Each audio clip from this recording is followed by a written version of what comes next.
안녕하세요. 이재현 원장입니다. 자, 이번 시간에는 전기 철도 분야에 대해서 공부를 하도록 하겠습니다. 우리가 여러분들 이제 전기 분야에서 이제 전기 철도 부분이 약간 어려울 수 있겠지만, 중요한 내용들만 요약을 해서 공부를 하시면 관련된 문제를 푸시는데 큰 어려움은 없을 것 같습니다. 자, 그러면 전기 철도에 대해서 보도록 하죠. 자, 우리 전기철도라고 하는 것은 말 그대로 전기를 이용한 철도를 얘기를 하는 거죠. 즉 전기의 동력으로, 즉 전동기겠죠. 전기의 동력으로 이동하는 차, 전차가 이제 되겠는데, 이 전차에 대해서 한번 보도록 하겠습니다. 우리가 이 전기철도를 분류할 때 뭐에 대해서 분류냐? 자, 분류를 보도록 하겠습니다. 전기철도를 구분할 때, 자, 수송 목적에 의한 분류가 있고요. 수송 목적에 의한 분류가 있고, 그 다음에 전기 방식에 따른 분류가 있더라 이거예요. 이 두 가지로 나눠보자 이거예요. 수송 목적에 의한 분류와 전기 방식에 의한 분류. 자, 수송 목적에 의한 분류에서는 세 가지로 볼 수가 있는데, 자, 도시철도 라는 게 있고, 그 다음에 도시간 철도, 그 다음에 특수용 철도가 있습니다. 크게 보면 특수용 철도 세 가지로 볼 수가 있는데, 자, 도시철도에는 뭐가 있느냐? 이것도 세 가지가 있는데, 시가철도, 그렇죠? 시가철도, 근교철도, 그 다음에 도시고속철도. 이 세 가지가 있을 수 있겠습니다. 자, 시가철도라고 하는 것은 뭐냐면 노면철도다라고 얘기를 할 수 있는데, 자, 우리나라에는 사실 이건 없고요. 중국에 가보시게 되면 북경에 예전에 제가 놀러 가봤을 때 봤는데, 자, 노면 바닥에 레일을 놓고 그 레일에서 위에 전기를 따서 쓰는, 즉 여러분들이 그 놀이동산에 가면 그 범버카라는 게 있잖아요. 범버카. 그 범버카가 도시에 있다라고 생각을 하시면 돼요. 그러한 철도를 우리가 시가철도, 노면철도다라고 얘기를 하는데, 또 어디서 볼 수 있냐면, 여러분 영화 보면 옛날에 60년대에 나온 그 배경으로 나오는 영화, 가장 대표적인 게 뭐예요? 장군의 아들이죠. 그죠? 장군의 아들에 보시면은 노면에 철도가 있고 그 위에서 전기를 받아서 쓰는 그러한 철도, 이런 걸 시가철도다라고 얘기를 하고, 자, 도시고속철도다라고 하는 것은 여러분들이 쉽게 볼 수 있는 뭐예요? 지하철을 우리가 도시고속철도다라고 얘기할 수 있겠습니다. 자, 그 다음에 도시간 철도에는 두 가지가 볼 수 있는데, 하나는 도시간 철도, 그러니까 도시와 도시를 연결하는 도시간 철도와, 그 다음에 간선철도, 간선철도가 있는데, 이 간선철도라고 하는 것은 예를 들어 북한에서 뭐 중국으로 넘어가는 그러한 철도, 또는 우리나라 같은 경우에는 부산에서 서울에까지 오는 경부선 같은, 그러니까 그 국가의 어떤 중축이 되는 그러한 철도를 간선철도다라고 얘기를 하고요. 자, 특수용 철도에는 세 가지가 볼 수 있는데, 산업용, 그죠? 산업용 철도, 그 다음에 등산용 철도, 그 다음에 유람철도라는 게 있어요. 유람철도.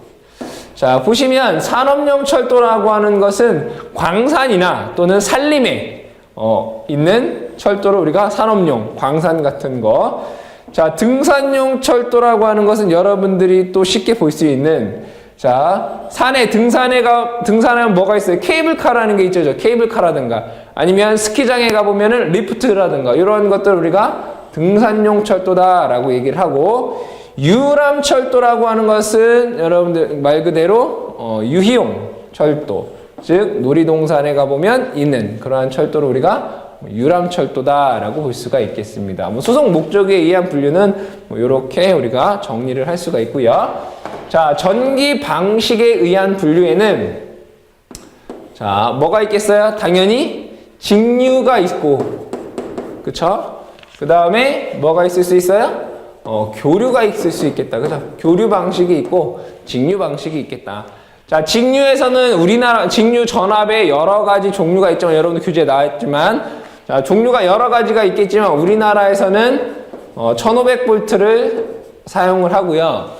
교류에서는 25000볼트를 사용을 하더라 이거예요. 그러면 직류 방식과 교류 방식에는 어떠한 특징이 있는지를 보시게 되면 자, 우선 직류는 교류에 비해서 전압이 낮죠. 어떻게 낮아요? 루트 2분의 1이고, 그죠? 전압이 똑같다라고 하면 루트 2분의 1만큼 작잖아요. 그죠? 전압이 낮으므로,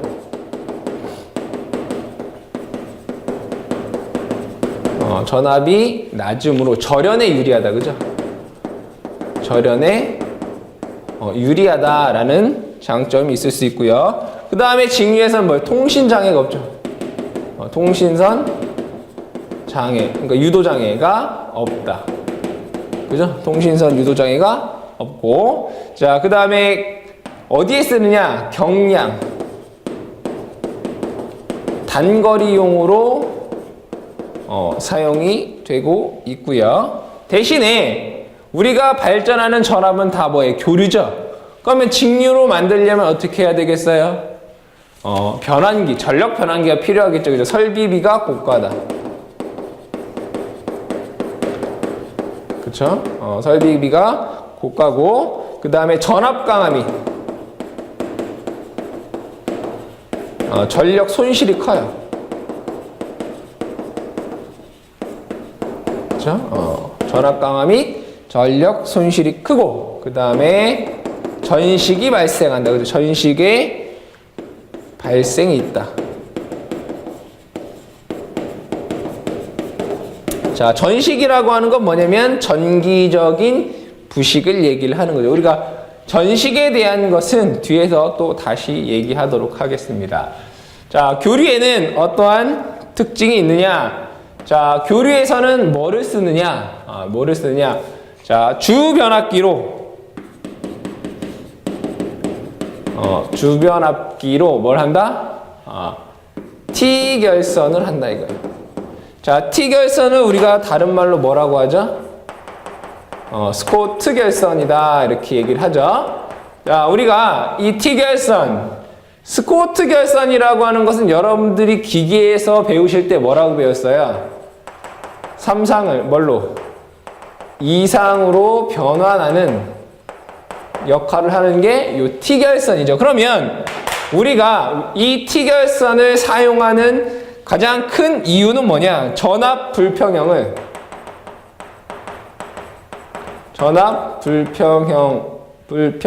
어떻게 한다? 감소시키기 위해서 우리가 주변압기를 T결선을 사용한다라는 얘기고요. 자, 그 다음에 장점으로는 자, 직류에서 뭐예요? 전식이 발생할 우려가 있지만 교류에서는 전식의 발생이 어떻다? 없다. 전식이 발생하지 않는다라는 얘기가 되겠고, 자, 계전기로는 우리가 보호하려면 계전기를 써야 되겠죠. 계전기로는 거리 계전기를 사용해요. 거리 계전기를 사용을 하고, 자, 대신에 자, 직류에서는 뭐 통신선 유도 장애가 없죠. 근데 교류에서는 통신선 유도 장애가 생겨요. 유도 장애.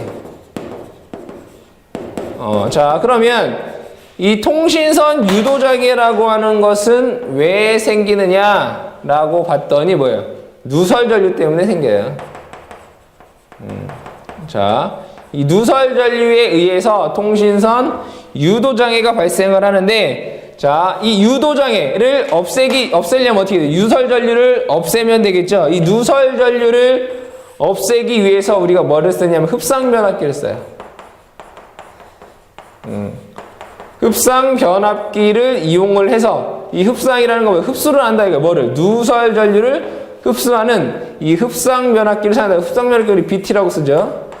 부스터 트랜스포머. 이 흡상 변압기라고 하는 것은 건수비 1대1의 단권 변압기를 이제 우리가 흡상 변압기다라고 얘기를 하는데, 자, 교류 방식에서는 통신선 유도 장애가 발생을 한다. 왜? 누설 전류 때문에. 이 누설 전류를 흡수하기 위해서 뭐 쓴다? 이 권수비 1대1의 단권 변압기인 흡상 변압기를 사용한다라는 이 정도는 기억을 해 두셔야 되겠습니다. 누설 전류를 흡수한다. 자, 그 다음에 전기철도를 얘기를 하기 위해서는 선로의 구성을 보도록 하겠습니다. 선로의 구성을 보도록 하겠습니다. 자, 선로의 구성에서 보면 첫 번째가 궤도예요. 궤도. 궤도에 대해서 보도록 하겠죠. 자, 궤도의 3요소를 보도록 하겠습니다. 자, 궤도의 3요소를 보면 먼저 그림으로 여러분들이 한번 그려보도록 할게요. 자, 여기가 대지라고 보자. 이거 대지. 자, 철도 보시게 되면 철도 위에 이렇게 어떻게 돼 있어요? 자갈이나 모래로 이렇게 대지보다 약간 높게끔 이렇게 언덕을 만들어 놓죠. 여기에 자갈 같은 것이 있고요. 그쵸? 자갈 같은 거 있는 거. 이것을 우리가 뭐라고 하냐면 도상이다 이렇게 얘기해요. 자, 그 다음에 이 도상 위에 뭐가 있어요? 레일이 이렇게 있죠. 그죠? 레일이 이런 식으로 달려 있고요. 그죠? 레일. 이것을 우리가 레일이다 라고 볼 수 있고요. 자, 이 레일과 레일 사이에는 나무로 또는 콘크리트로 이렇게 되어 있죠. 그죠? 이것을 우리가 침목이다 이렇게 얘기해요. 침목. 그죠? 이것을 우리가 침목이다 라고 얘기하고, 이 레일과 레일 사이 여기서부터 이 안쪽 이 거리를 우리가 레일과 레일 사이를 궤간이다 이렇게 얘기를 합니다. 궤간 이렇게 얘기를 하는데, 자, 첫 번째 뭐가 있어요? 레일이 있더라. 그죠? 자, 레일은 무슨 역할을 하는 거예요? 차륜을, 그러니까 전차를 안전하고 고속 운전이 가능하도록 어떤 길을 만들어 주는 거죠. 그죠? 그래서 횡압력과 수직압력에 대해, 그죠? 횡압력과 정의에 적으면 횡압력과 수직압력을 지탱하여,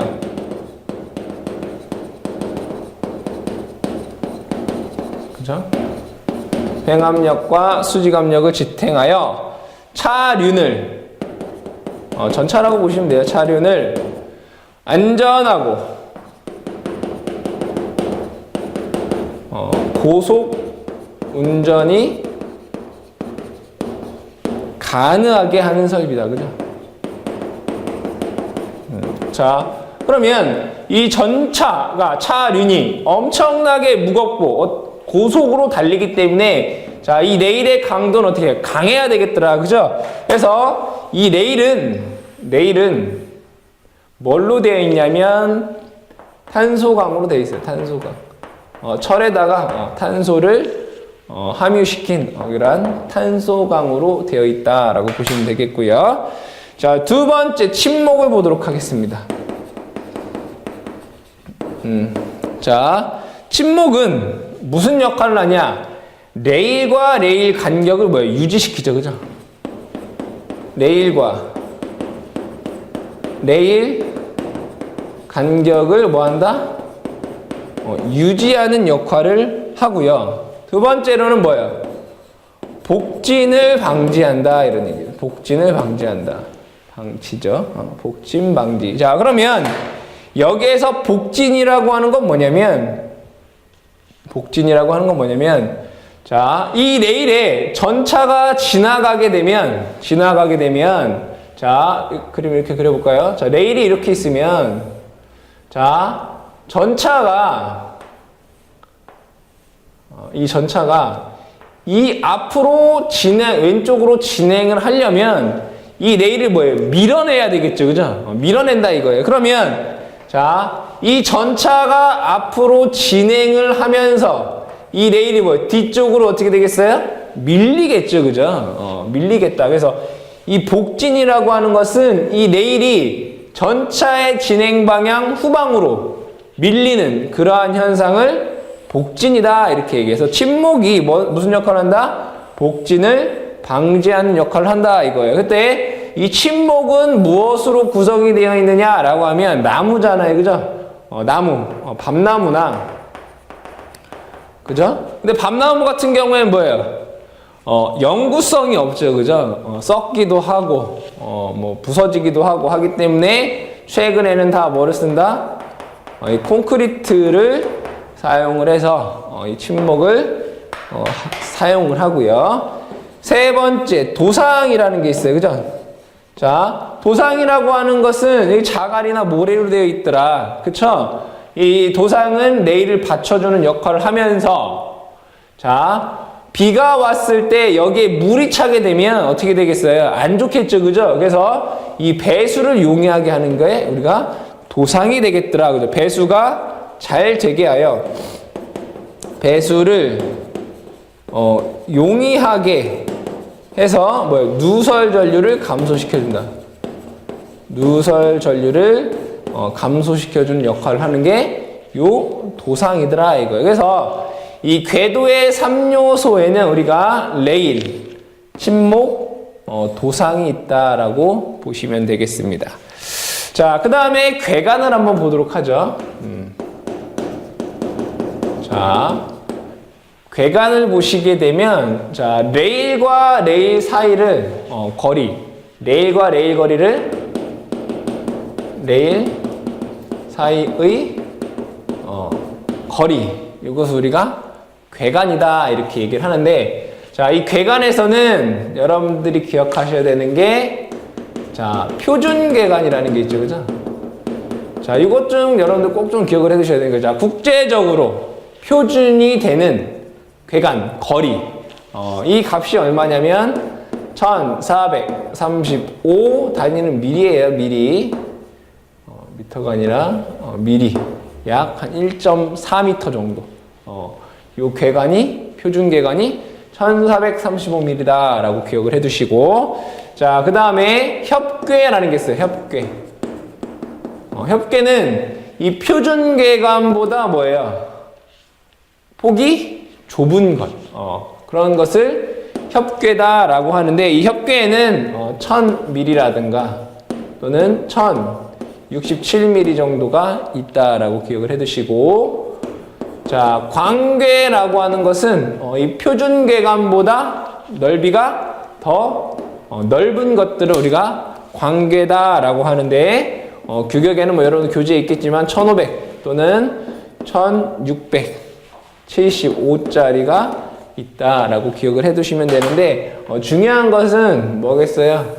표준궤관이죠. 우리나라는 다 표준궤관이다라고 생각을 하셔서 1435mm가 표준궤관이다 기억을 해두시기 바랍니다. 자, 그 다음에 유관을 보도록 하죠. 유관이라고 하는 것은 여러분들이 다 익히 알고 있는 철도가 레일이 이렇게 있으면 이 레일과 레일 사이를 어떻게 해요? 약간 어떻게 해요? 띄우겠죠, 그죠? 이거 이제 일반적으로 어느 정도 띄우냐면 얘가 한 10mm 정도를 띄워요. 일반적으로. 자, 레일과 레일 사이를 띄우는 이유는 뭐예요? 겨울에는 수축하고 여름에는 팽창하게 되면, 자, 이게 만약에 다 붙어 있으면 어떻게 돼요? 여름에 팽창하게 되면 레일이 어떻게 되겠어요? 휘어지겠죠. 그럼 전차에 사고가 발생할 수 있기 때문에 이 유관이라고 하는 것은 레일과 레일 사이를 띄우는 요것을 우리가 뭐라고 한다? 유관이다라고 한다 이거예요. 자, 이때 이 레일과 레일 사이에는 전기적으로는 연결이 되어 있어야 된다 이거예요. 전기적으로는 이렇게 전기적인 연결이에요. 전기적으로 연결되어 있어야 되는데 이것을 우리가 레일 본드 이렇게 얘기를 하죠. 레일 본드 또는 임피던스 본드 이렇게 얘기를 하는데, 어쨌든 유관이라고 하는 것은 온도 변화에 대해 대응하기 위해서 레일과 레일 사이를 이격하는 이것을 우리가 유관이다 이렇게 얘기를 하죠. 자, 그 다음에 네 번째 고도를 보도록 하겠습니다. 고도, 영어로 하면 켄트라고 하죠, 그죠? 켄트. 자, 요것이 문제에서 또 많이 출제가 되는 그런 문제가 되겠다. 왜? 계산하는 문제이기 때문에. 자, 계산하는 문제이기 때문에 잘 기억을 해두자 이거. 자, 고도라고 하는 것은 자, 레일이 이렇게 있다라고 보겠습니다. 자, 레일이 이렇게 지나간다라고 보겠습니다. 이렇게. 자, 레일이 곡선부를 이렇게 지나가게 되면 이 레일은 어떻게 해요? 원심력을 받겠죠. 그죠? 바깥쪽으로 밀려나는 현상이 발생을 한다. 이런 얘기. 그때, 자, 안쪽 레일과, 자, 안쪽의 레일이 이렇게 있다라고 보고요. 바깥쪽의 레일을 이렇게 그려보면, 자, 우리가 여러분들 영화에서 보게 되면 철도가, 자, 곡선 부분을 이렇게 지나갈 때 보면 안쪽으로 뭐 쏠리는 듯한 그러한 모습을 볼 수가 있겠죠. 즉, 이 고도라고 하는 것은 이 전차가 이 곡선 부분을 지나갈 때 원심력에 대해서 대응하기 위해서 안쪽으로 약간 쏠리게끔 하기 위해서 이 안쪽 레일과 바깥쪽 레일 간에 이 높이의 차를 주는 것, 이 높이의 차를 주는 것을 우리가 뭐라고 한다? 고도라고 한다. 이런 얘기예요. 자, 그러면 여기에서 그것을 써보면, 자, 차량이, 고도라고 하는 것은 차량이 곡선부를 달릴 때, 그죠? 곡선부를 달릴 때 내측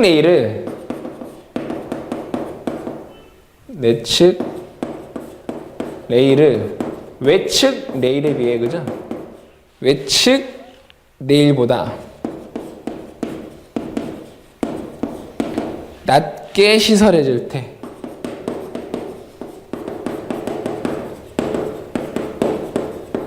그죠? 내측과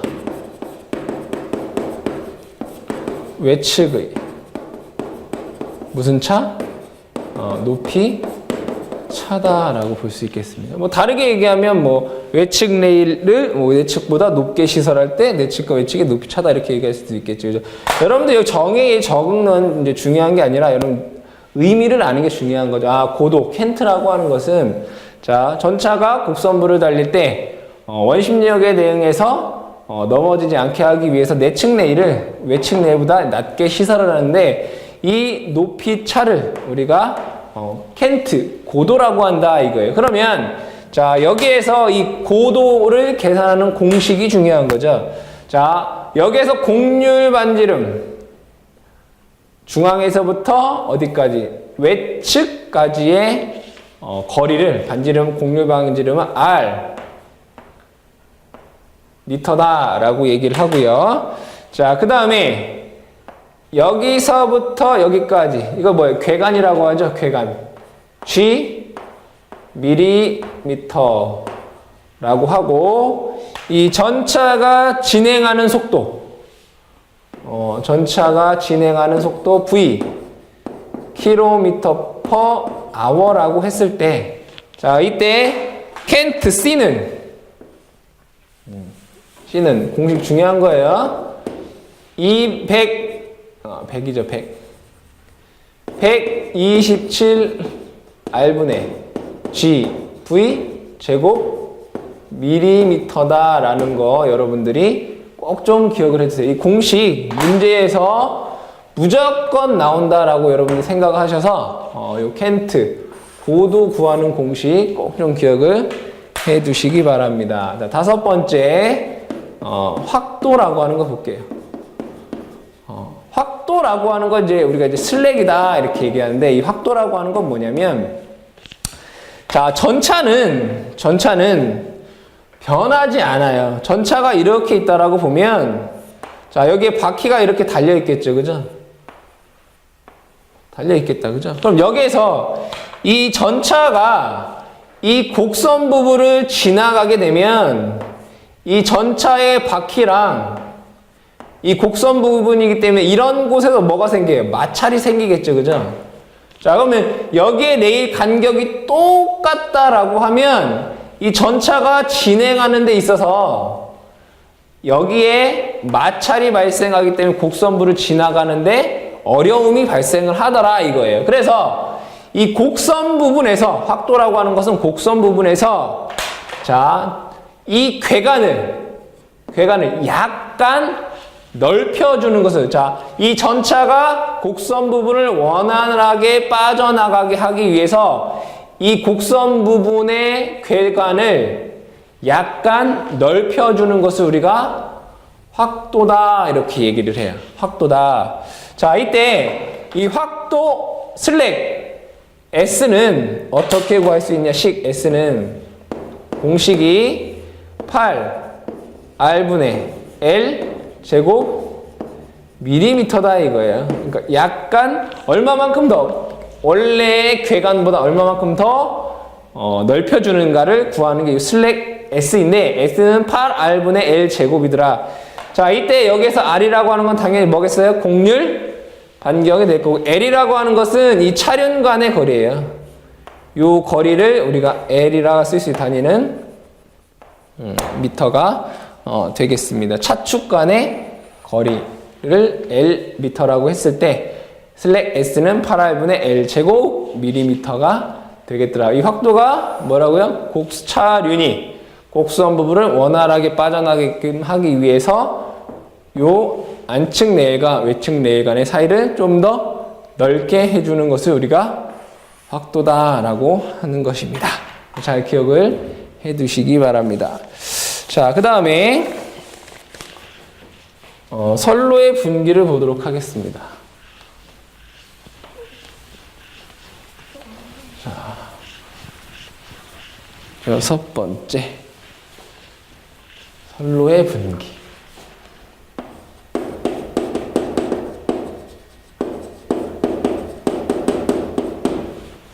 자, 선로의 분기라고 하는 것은 전차가 직선으로 이렇게 가다가, 이렇게 간다라고 보죠. 자, 이렇게 가다가 전차가 바뀔 수도 있죠, 그죠? 다른 곳으로 이렇게 뭐 할 수 있어요? 이동할 수 있다, 이렇게. 그렇잖아요? 이렇게. 자, 진행 방향이 이러한 방향에서 우리가 전차를 이러한 방향으로 어떻게 할 수 있어요? 돌릴 수 있는 거죠. 이걸 뭐라고 해요? 선로의 분기다라고 얘기를 하죠. 자, 이때 여기에서 그림을 그려서, 자, 여러분들이 용어를 한번 보자 이거예요. 용어를 보는데, 자, 여기에서 이 진행 방향에서 우리가 이쪽으로, 분기하는 쪽으로 방향을 바꿔주는 역할을 하는 것을 우리가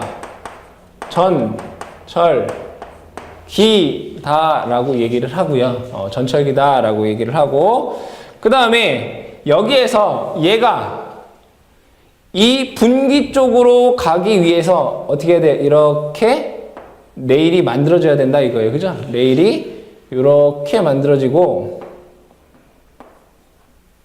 그렇죠? 레일이 만들어져야 되고, 마찬가지로 여기에서도 얘가 이렇게 돼줘야 되겠죠. 이렇게. 자, 이것은, 자, 이 분기 쪽으로 이렇게 이동할 수 있도록 길을 만들어주는 것. 즉, 원래 있던 선과 분기되는 선을 연결해주는 이 레일을 우리가 도입궤조다 이렇게 얘기해. 도입궤조. 도입궤조다라고 얘기를 하고요. 다른 색깔을 써볼까요?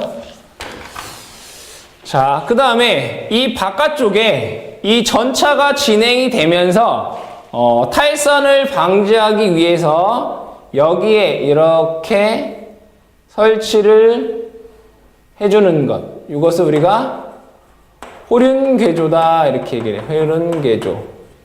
호륜궤조다라고 얘기를 해주고, 그 다음에 여기 이 부분을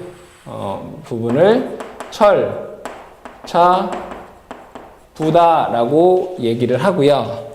자, 그 다음에 여기 분기되는 곳에 보시면 여기에 뭐가 생겨요? 각도 세타라는 게 나오죠, 그죠? 이걸 뭐라고 해요? 철차각이다 이렇게. 철차각. 이 철차각은 우리가 뭘로 쓰냐면 번호로 써요.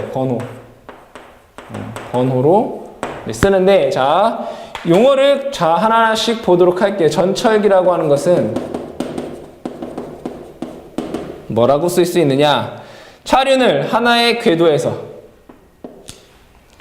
차륜을 하나의 궤도에서 그죠? 다른 궤도로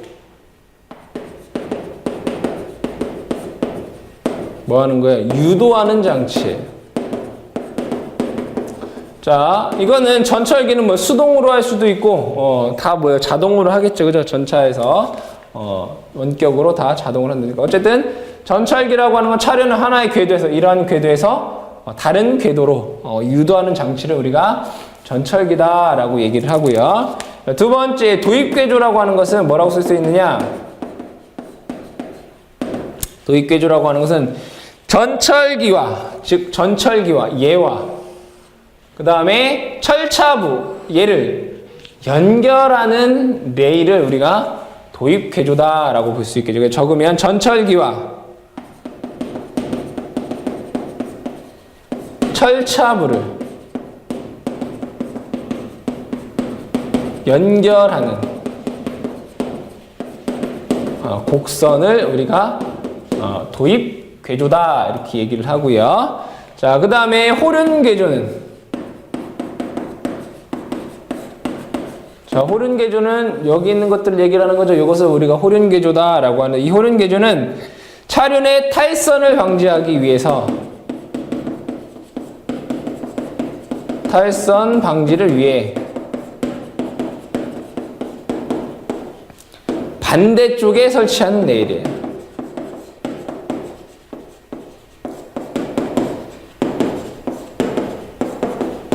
이것을 우리가 호륜궤조다라고 얘기를 하고요.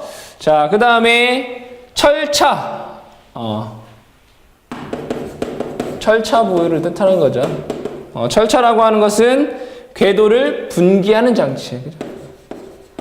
궤도 분기 장치를 우리가 철차다라고 얘기를 하고, 자, 그 다음에 마지막 이거 철차각이죠. 철차 번호. 자, 이 철차 번호는 우리가 뭘로? 번호로 나타낸다고 했어요. 그죠? 이 번호 n은 공식이에요. 2분의 1 코탄젠트 2분의 세타라고 쓸 수 있어요.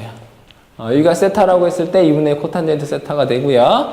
자, 얘는 거의 코탄젠트 세타와 같더라. 철차 번호 n은 2분의 1 코탄젠트 2분의 세타, 코탄젠트 세타로 표현을 할 수 있고요. 자, 그 다음에 7번에서 보시면, 자, 우리가 완화곡선이라는 게 있고요.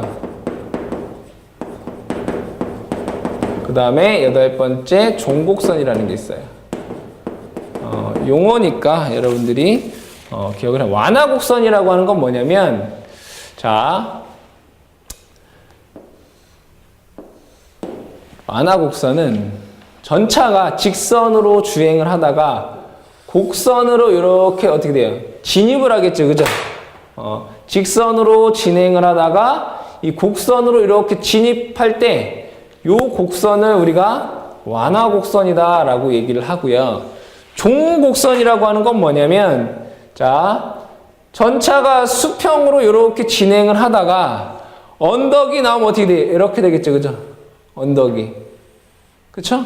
아니면 밑으로 내려가는 곳이 나오면 이렇게 진행이 되겠죠. 그죠? 그래서 이 수평을 기준으로 종곡선이라고 하는 것은 수평으로 이렇게 가다가 밑으로 내려가느냐, 구배를 만나느냐, 그죠? 구배에 만날 때.